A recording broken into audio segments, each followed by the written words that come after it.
Calaroga Shark Media. Hi there, I'm Johnny Mac with your daily comedy news. That meanie Matt Damon is picking on poor Andrew Schulz. It's all in good fun. It is to promote Andrew Schultz's upcoming Netflix special. They put out a sketch of sorts. They're sitting in a diner. It's 3.5 minutes long. Let me play some of it for you. I've pulled out a couple of the naughty words, and I'll stop it after a joke here. So I'm not going to play 3.5 minutes, but let's take a listen. Schultzy. Matthew. Hey, cute baby. I didn't get the Amber Alert. Hey, Matt. How are you? Hey, Matt. How are you? It's always good to see you. Good to see you too, man. Yeah. What are you two up to today? Ah, Jesus. We are celebrating. My new special's coming out. Oh, nice. Yeah. What do you, stand up there and grow a mustache? Actually, if you want to know, it's about my wife and I trying to make a baby. It's like Red Tube. Like what? Red Tube, man. No, not like Red Tube. What are you talking about, weirdo? Oh. We had a lot of trouble getting pregnant. Oh, I'm sorry. Thank you. Appreciate that. Well, you should have come to me for that. Come to you for what? Well, I know everything there is about being born, right? You can use that in your skit if you want. Andrew eventually tells Damon, do me a favor, don't watch the special. It's not for people like you. Damon is mad. What does that mean? People like me, I'll watch your effing I'm Shooting Blanks comedy special as much as I effing want to. I'll watch it twice. Damon then shouts to the rest of the people in the restaurant, hey, everybody, Andrew Schulz has a comedy special about how some of his reproductive stuff wasn't working that great, and we're all going to watch it. F you, I'm watching it now. I wasn't going to watch it, but now I'm going to watch it. Schultz shares some more details about the special. Damon says, I better not tell. You don't tell me what I get to tell people. I'll tell people whatever I want to tell. Hey, everybody, this dumbass right here is a special about his low sperm count, and it's on Netflix. A lot of fun. Really great job on this one. Damon was on Tom Papa's podcast last August, and Damon was talking about his old New York apartment and said, my friend Larry Schultz and his wife Sandra lived above me, and they had these two kids, Greg and Andrew, and they would skateboard around me. My whole life, I watched these kids grow up. Damon explained that years later he bumped into a friend, and it turned out they both knew the Schultz family.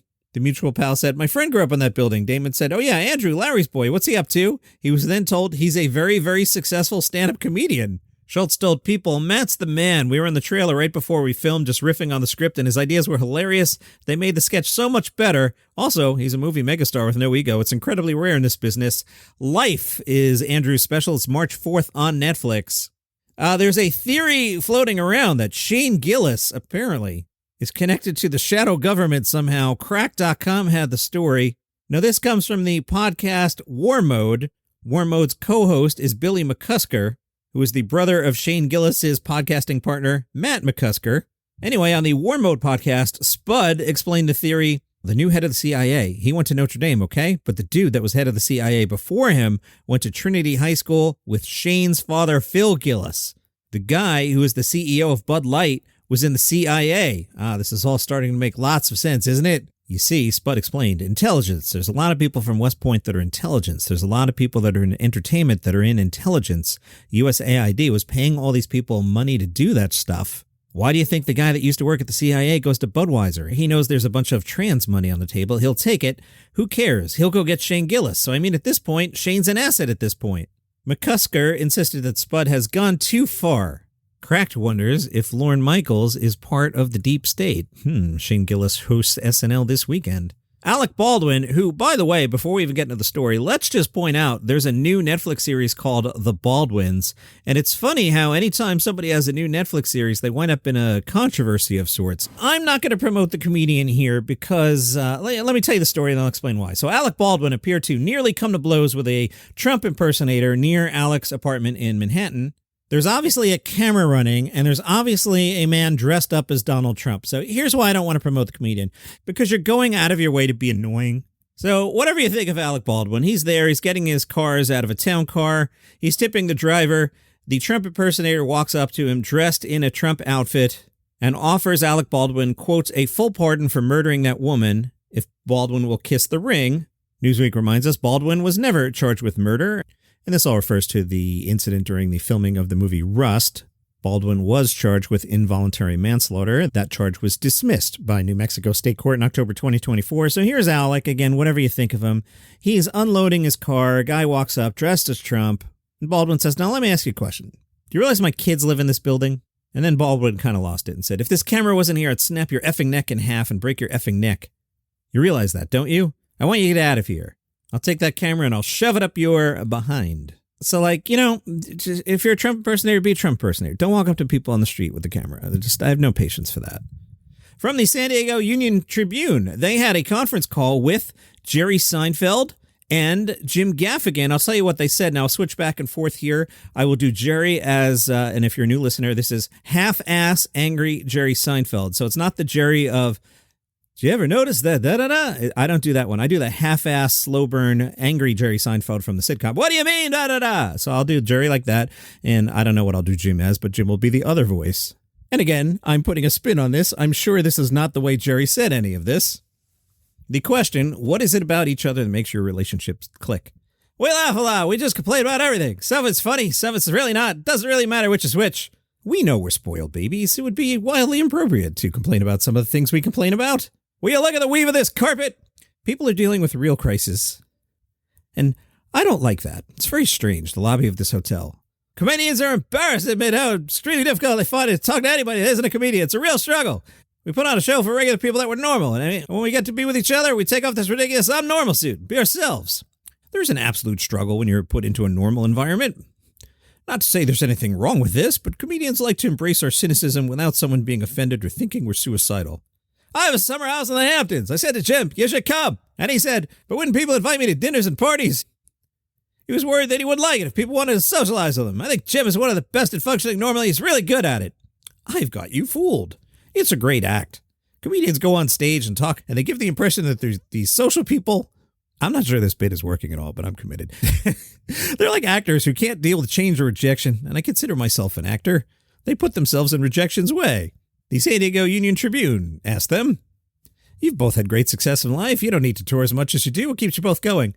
We do need to work. It's not to spend money. We're both just hanging on financially. There is a sense, Jerry and I talk about this, the fact that we have figured out this passion. I've got such gratitude surrounding it that I don't want to take it for granted. The fun is in the process, so writing, editing, and performing are the only things I like in my life. It's like for me, then there's these people who only feel alive on stage, but if I go a couple days without performing, I get a little grumpy. I need that endorphin rush. I just like being in that world. I never felt at home on earth till I walked into a comedy club. It's how I feel right. I'll save the rest of that for the weekend and perhaps read it differently. I try. The Slo Comedy Festival opens up today in San Luis Obispo, California. Tonight at 7 o'clock, it's Marvelous Mayhem, kicking off the 15th Slo Comedy Festival with a fantastic lineup. Tom Tran, James P. Connolly, Mandy Simonson, Paul Griffiths, Laura Hayden, Ray Lau, Aaron Rosen, Matthew Coe, and Adam Yenser are your performers. Now, advance tickets, $29.14. Door tickets, $30. Where's that 86 cents going, guys? If you don't like that show, Provocative Banter's at 7:30, same pricing scheme. We're told this is an amazing cast of international headlining comedians. At 8 o'clock, Jokadelic Tales. Now this one has the best comedians from around the globe, which is different than the 7:30 show, which was international headlining comedians. At 8:30, it's the Comedian Exhibit. Now this is a different pricing scheme. This one is $26.46 if you bought in advance, but at the door, $30. So my question is, where's that extra $3.54 going? Keep an eye on the Slo Comedy Festival. I feel like this used to be called the Slow Jam. Every time I say slow, I want to say Slow Jam. Maybe I made that up, but I don't know why I would have made that up. Eric Shands is the Slo Comedy Festival founder.